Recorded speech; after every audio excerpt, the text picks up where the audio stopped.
Have you ever wondered how big companies decide the price of an IPO?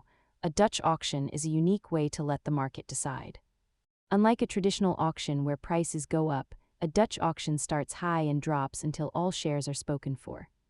The most important part is that everyone pays the same price, which is the lowest price at which all shares are sold. Investors submit how many shares they want and at what price. The company then finds the lowest price that clears the entire offering.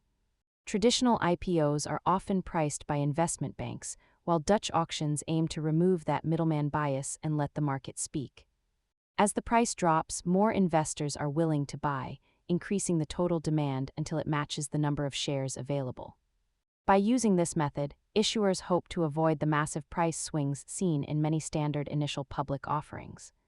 Dutch auctions are rare but fascinating. Subscribe for more breakdowns of how markets actually work. Thanks for watching.